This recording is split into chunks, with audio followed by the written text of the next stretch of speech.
je suis Eddy Magne, directeur d'Arbonis. Dans le cadre de l'Euro 2016 de football, la ville de Nice a choisi de contracter sous forme de PPP avec donc des entreprises privées, Vinci, comme opérateur pour réaliser ce projet. Donc un stade d'une capacité de 35 000 places, une charpente qui développe une surface couverte de l'ordre de 50 000 m². Les études ont également été complexifiées de par le fait qu'on se trouve dans une zone très sismique qui a nécessité de mettre au point une conception de la charpente qui permettait de neutraliser des efforts dus au séisme, ce qui a généré de nombreux cas de charge qu'il a fallu forcément intégrer dans notre modèle de calcul.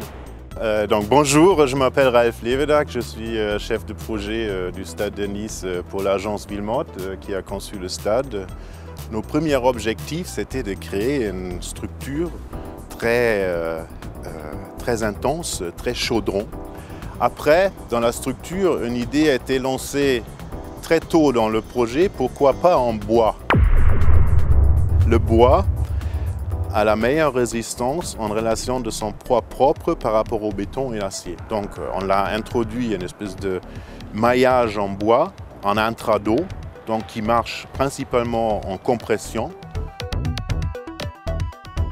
Depuis le dépôt du permis de construire en décembre 2010, nous avons entrepris d'optimiser le modèle filaire de la charpente pour le rendre industriel et plus répétitif.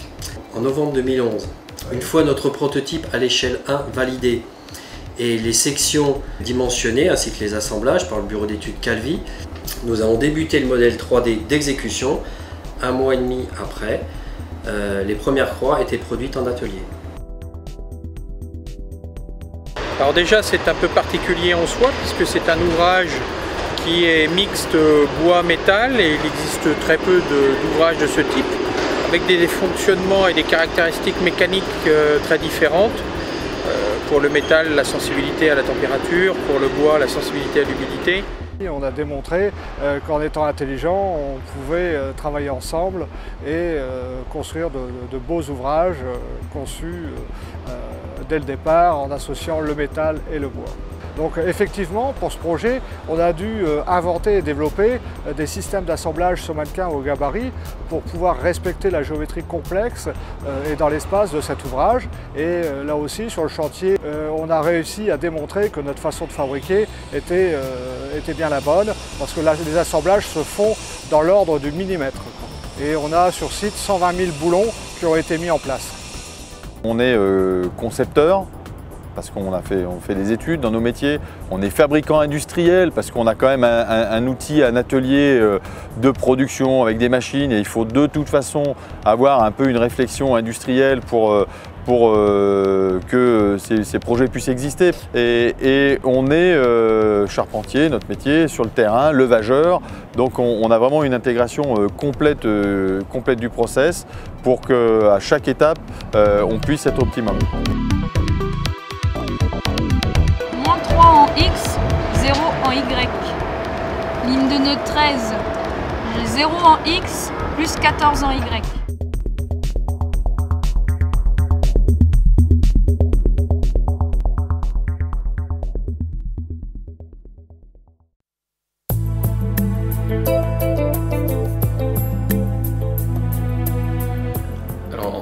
L'empreinte carbone du Stade de Nice a été soignée dès la conception.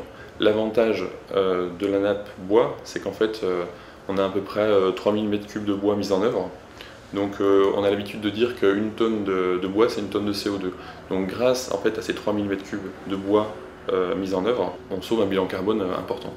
Donc pour ces travaux, au départ, il a fallu faire un gros travail de méthode pour préparer des outils qui nous ont permis de faire des pauses de façon sûre et avec une grande rapidité. Le premier outil que nous avons conçu, c'est l'outil Crab ou positionneur qui permet de prendre en position l'élément numéro 1 et de le maintenir et ainsi de libérer la grue pour faire une pose et un positionnement uniquement à l'aide d'outils hydrauliques et de vérins qui nous permettent de positionner parfaitement l'élément numéro 1 qui recevra ensuite la suite des éléments.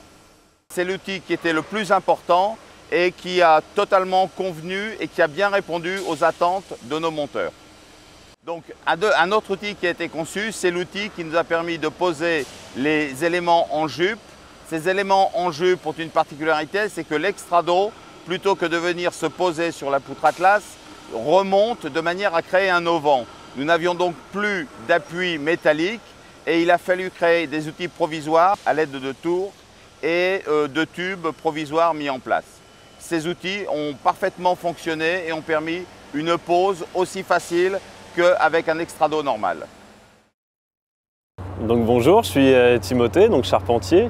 Je travaille chez Fargeau Lamellé-Collet depuis maintenant 2 ans et demi et j'ai la chance de pouvoir travailler sur un tel projet d'une grande envergure. C'est vrai que le bois Lamellé-Collet s'adapte très bien justement sur des structures de grande envergure. C'est un produit en effet très adapté en fait à l'audace des architectes. Et c'est d'ailleurs pour ça en fait que les projets bois sont souvent novateurs de forme. Ces courbes qui ont été imaginées par nous pour aussi s'intégrer dans l'environnement ici à Nice avec ces collines qui sont alignées sur la plaine du Var et qui vont d'une façon ou l'autre après créer une espèce d'harmonie entre ces formes douces des collines et ces formes douces du stade. Ce qu'il faut savoir en fait que dans la charpente du stade de Nice, on a des efforts en fait, dans l'intrado qui sont proches de l'ordre de 140-150 tonnes. Et en fait, c'est une gamme d'efforts en fait, qui est très peu usuelle en fait, dans le domaine de la charpente bois. Pour l'élevage, on a eu donc des parties intéressantes. D'abord des levages en double grue de manière à positionner et relever les éléments. On les prend de position horizontale pour les amener à la verticale. Donc levage avec double machine. Et ensuite, on a fait aussi des levages exceptionnels avec une grue de 800 tonnes qui nous a permis de lever 2 éléments en même temps, 2 porte-à-faux, donc un poids total de 60 tonnes. Ce levage double permettant de prémonter un maximum de pièces au sol et de gagner en temps et en sécurité. L'agence Guillemot en fait, avait un avis très éclairé en fait, sur la vision de la charpente en, fait, en sous-face. On s'aperçoit que finalement on perçoit le bois, mais on perçoit très peu les assemblages métalliques qui sont pourtant l'essence de la connexion entre la charpente bois et la charpente métallique.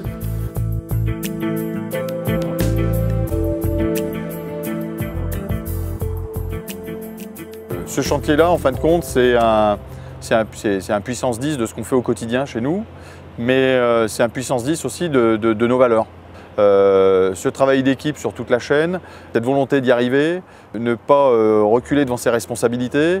Avant tout, c'est un chantier technique, mais dans nos métiers de construction, c'est aussi pour ça que j'œuvre là-dedans, dans ces métiers-là, c'est que la technique sans les hommes ne fonctionne pas, que les hommes sans la technique ne fonctionnent pas, et nos métiers de charpente, en fin de compte, allient les deux, et c'est une dose d'adrénaline au quotidien pour nous faire avancer.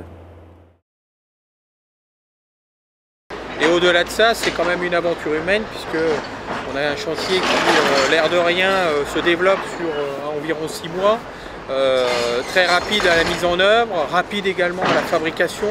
Tout le monde a dû effectivement mouiller la chemise, tant à la fabrication, aux études qu'à la pose. Et donc c'est une aventure humaine qui dure maintenant depuis 2 ans, et c'est très enrichissant de ce point de vue-là. Alors tout le monde a joué le jeu d'une façon ou l'autre, a mis sa compétence, a respecté les compétences de l'autre, et c'était la seule façon comment on pouvait s'en sortir avec ce projet qui est quand même d'une complexité importante. Ce type de projet exceptionnel permet de progresser techniquement, progresser en termes d'études, mais il permet également à chaque collaborateur de repousser ses limites et d'aller toujours plus loin, plus haut, plus fort dans l'attente de nouveaux challenges.